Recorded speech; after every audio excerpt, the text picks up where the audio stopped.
Good evening, everybody, and welcome to EDA 603, School Law. My name is Jason Perez, and I'm going to be your professor over the next 7 weeks. And I'm really excited to dig into this topic with you. We've got some great things to be looking at over the next 7 weeks in an area that we sometimes forget about with education, but obviously plays a significant role for all of us, whether we are teachers, principals, what have you. School law, taking care of students, taking care of each other is fundamental.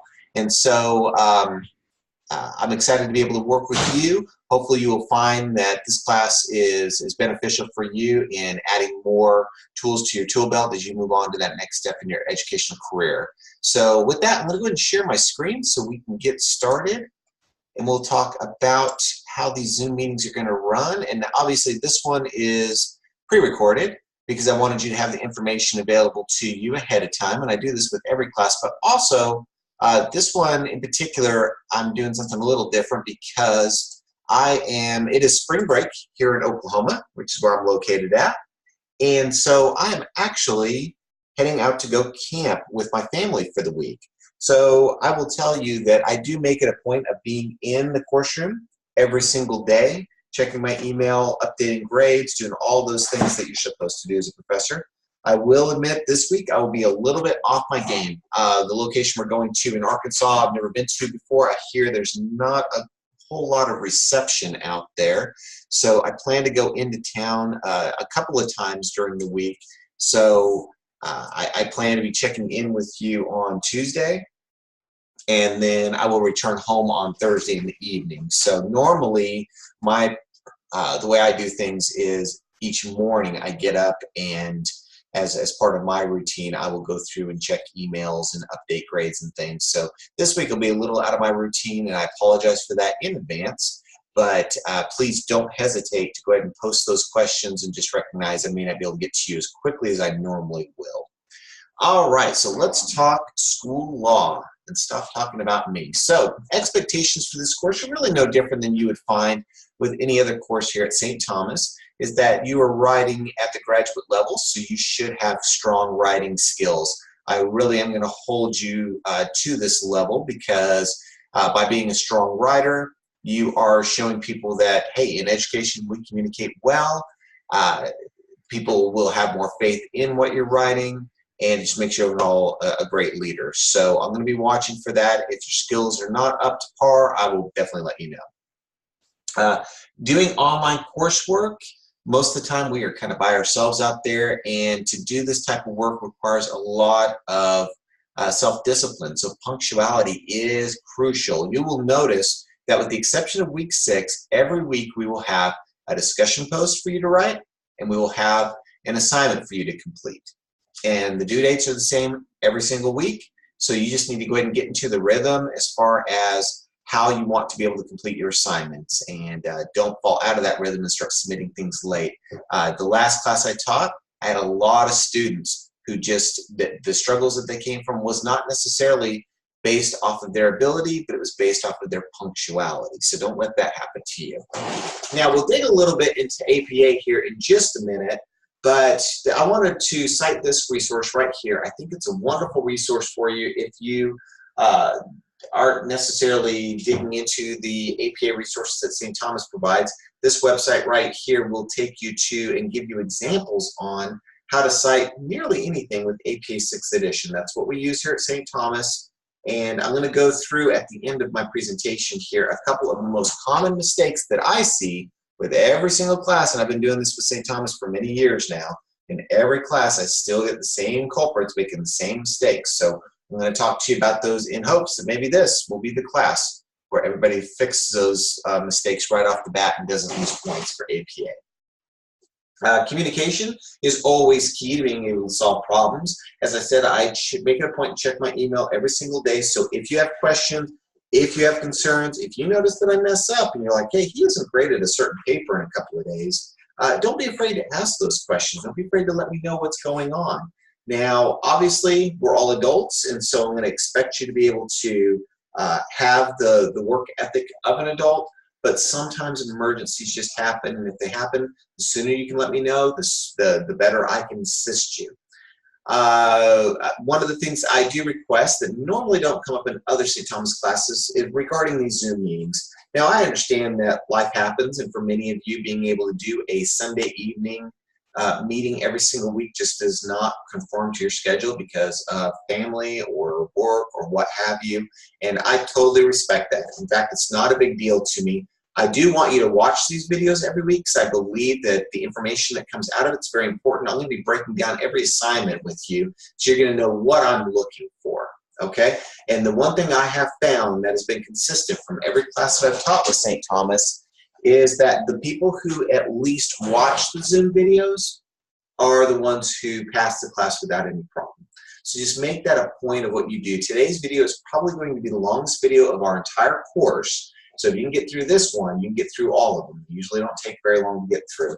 But after you finish watching them, I need you to go ahead and post a response to it. So you went to the announcement section to find this information. So if you will click reply under the week 1 Zoom meeting video and just let me know that you watched it, just hey, viewed the information, thanks, or watched it or whatever, just so I know who is receiving the information and who is not. And so I can reach out to those people who are not and figure out what the issue is, because I can usually tell from the way assignments are submitted if somebody's watching the videos or not. So post in the Zoom meeting after you, in the announcement section after you watch the Zoom video. All right, so late work policy. So late work policy for this class, I try to break it down into 2 areas because we have our weekly assignments and then we have our discussion posts. So let's talk about our weekly assignments. As I mentioned, they're due at the same time every single week. They're always due on Sunday. And so if you submit a weekly assignment beyond Sunday, I still want it, but you will take a grade deduction. In that first week, you'll receive a 10% grade deduction if you submit it beyond the due date. Now, if you try to submit it into the second week that it's due, so if you've got an assignment that was due on the Sunday of week 1 and you don't submit it until the Wednesday of week 3, I will still accept it, but it's going to be at a 20% deduction. So keep those things in mind. Those, considering you don't get a whole lot of points with these courses here at St. Thomas, every point counts. You want to submit things on time. But if you fall behind a week or 2, I still want it. I still want to know what you know and be able to assess that and get you back some points. After the second week, though, if you have not submitted an assignment, I will not accept it. So you beyond 2 weeks, it will not be accepted for credit.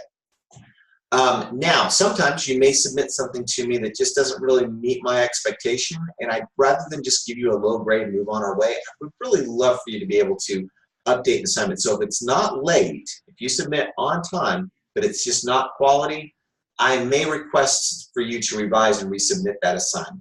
And so if that happens, I will always send you an email to make you aware that you've submitted something that I would like you to revise and resubmit. And then take a look at the feedback I provide, and I will give you 48 hours to revise an assignment and resubmit it. And after that point, if I haven't received it, then whatever your initial grade would be will be the final grade. So my goal is for everybody to be able to pass this class and do really well, and sometimes we just need a little extra help with that. Now, discussion posts work just a little bit differently because they are actually broken into 2 parts. You have your initial discussion post where you're writing your piece that's going to be out there for everybody to read, and that is due every Thursday. If you submit it later than Thursday, you submit it Friday, Saturday, or Sunday, it's a 10% grade deduction for the total assignment. Since those assignments are worth 10 points, you would lose a point for it being late, okay?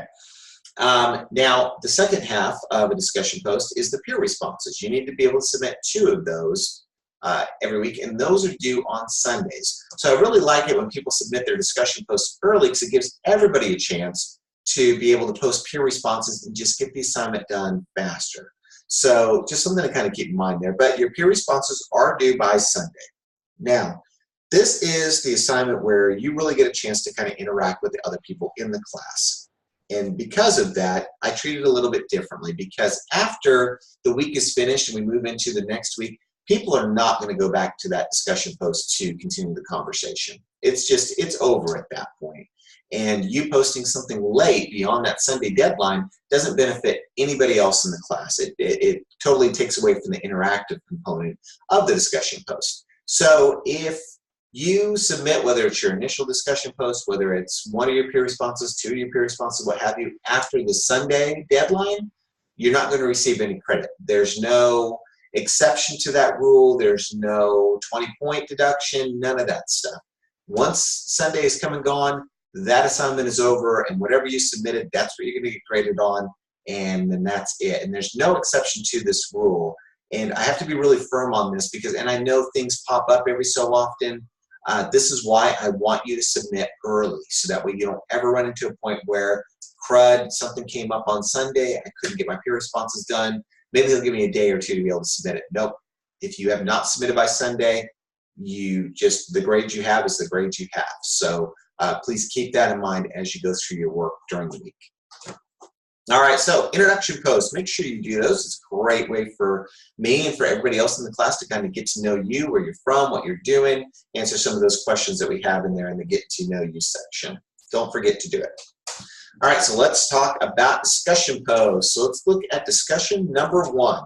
And I like this because we've got kind of a scenario here to work with. So Dr. Apple is a principal of a small elementary school.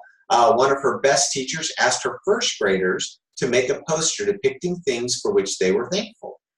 One student made a poster expressing thanks for Jesus. Posters were displayed in the school's hallway. The student's poster was removed, but later returned in a less prominent place. The next year, the student was chosen to read a story to the class. The student selected an adaptation of a biblical story. So there's your scenario, and there's a bunch of questions here. So let's take a look at these questions. Should the student be permitted to read his biblical story? Why or why not? What is the legal issue surrounding both the poster and the biblical story? What legal risks does the school incur, if any, if it permits either or both of these activities? What legal risks does the school incur if it denies either or both of these practices? And how would the courts likely rule in both cases? Okay, so when you read this, chances are you automatically have an opinion. And for some of you, you think you know exactly what's supposed to happen here. You've got it down pat, you're ready to go ahead and answer this question. Here's the problem. None of us, including myself, are lawyers, all right? So if you go into this thing really hot and you start kind of expressing your own opinion and you start spouting off, well, this is what should happen, blah, blah, blah, this is the law, and you're not citing any scholarly references, it's just you sharing your opinion, and in many cases, sharing your opinion and trying to depict it as fact. All right, so as you go through and answer these questions, which I want you to do in a narrative format, I don't want you to like post the question, should the student be permitted to read his biblical story, and then answer it. I don't want you to do it like that, okay? I want you to provide narrative responses in your discussion post. You need to address all of these 5 bulleted questions, but do it in a narrative way. So make sure you're covering everything, and when you cover things, make sure that you are able to cite scholarly evidence to back up your claim. If the question is, should the student be permitted to read his biblical story, I want you to be able to state yes or no, but I want you to be able to state how you know it's yes or no. And it shouldn't just be based off of your opinion, all right? I don't want you to get into a moral discussion here. I want you to keep everything objective and keep it based in reality, in school law, and in scholarly evidence, okay? And so there's a lot here that you can do. You've got at least 200 words to work with.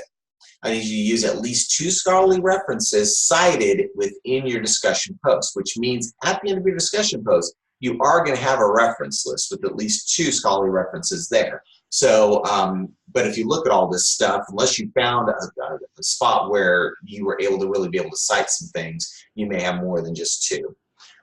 It's okay for you to mix your opinion in with this, but make sure that you have that scholarly evidence piece in there in order to have an educated opinion. So, you know, if you want to be able to answer the question about should the student be permitted to read his biblical story and you want to add in some of your own opinion, that's fine.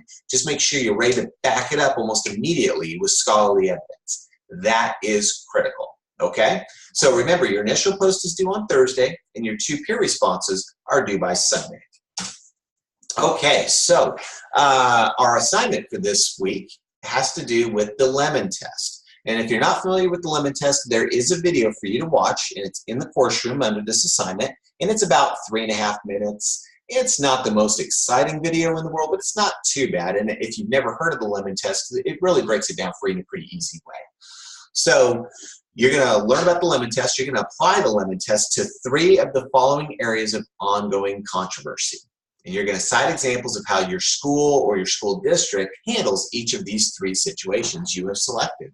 So you need to choose from the list that's here, but we've got some biggies here. We've got the prayer at the flagpole, Pledge of Allegiance, religious displays, teaching Bibles in public schools, all those different things that really could become an issue as far as the lemon test goes. So you're going to choose 3 of those and cite examples of how your school or your school district handles these situations. Now, what you may find is that, hey, my school doesn't really handle this situation very well at all. That's okay. I'm not asking for perfect examples of how it should be handled.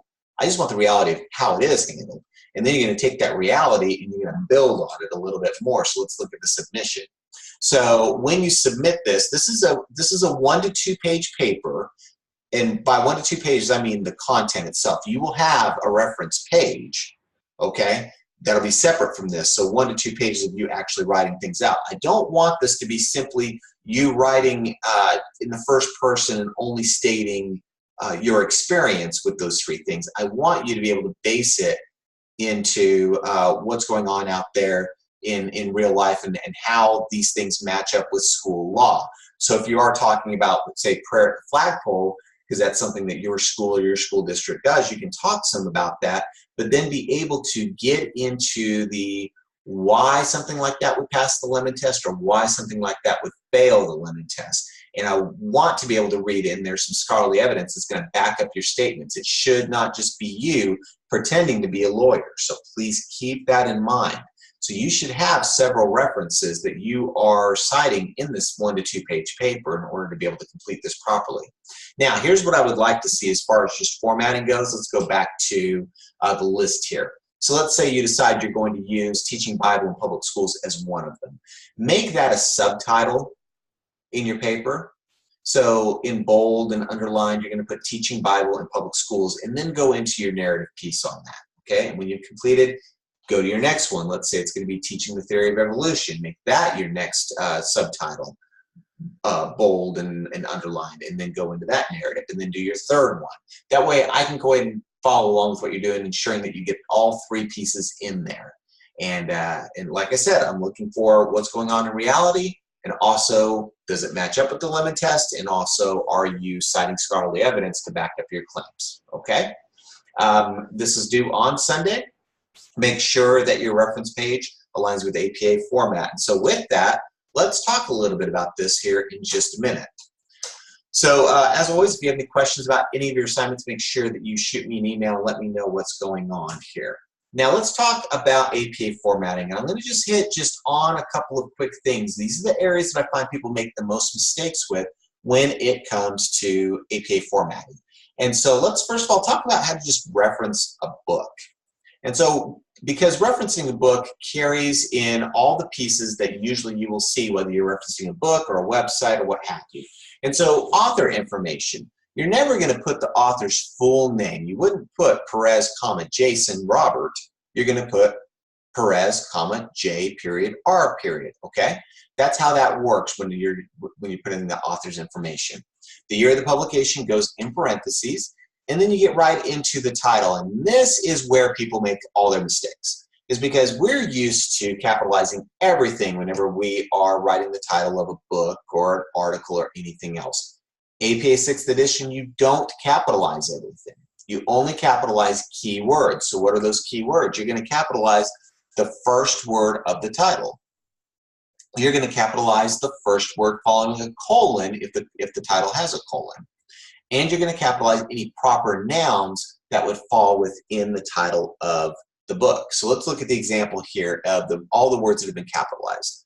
Mine has been capitalized because that's the first word in the title. Taylor Swift has been capitalized because that's a proper noun. And the word and has been capitalized because it follows a colon. Everything else is lowercase.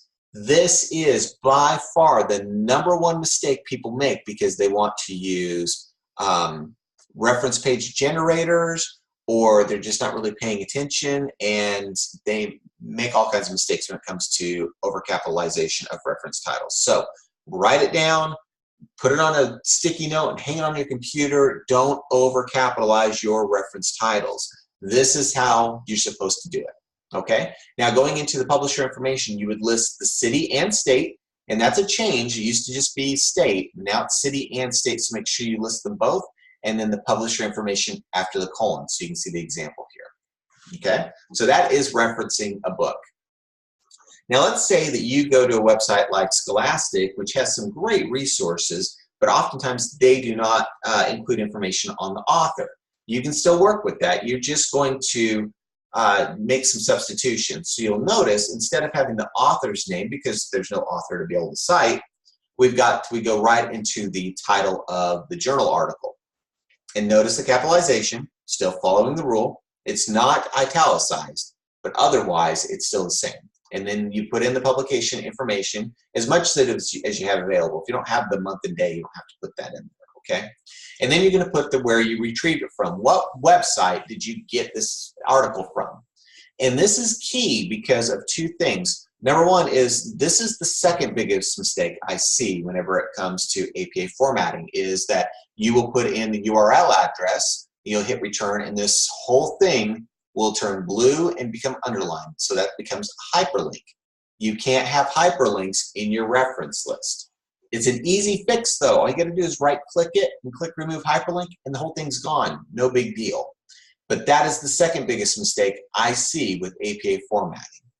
Now, with your URL address, one thing you wanna make sure that you don't do is just put the modified version in there. So like with this one, if you wanted to go read about the miners being rescued, you have got the address to get you there. That will take you exactly to that article.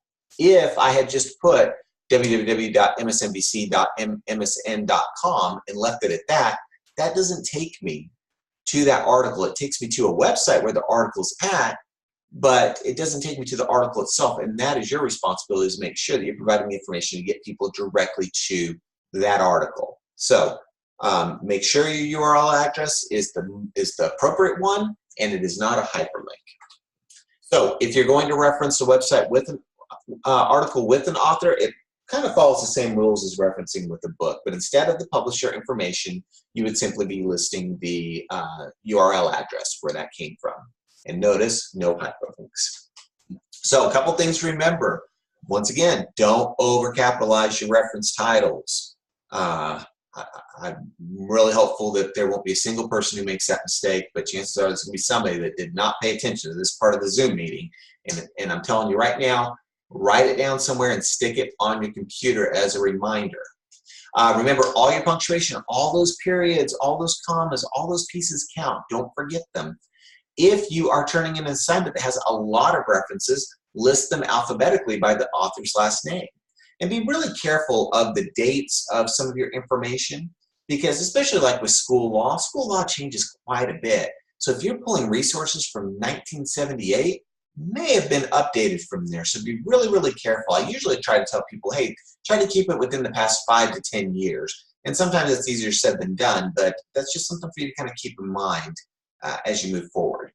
Always double check your APA reference list to make sure that you removed all those hyperlinks, that your capitalizations look good, and everything's in order before you submit.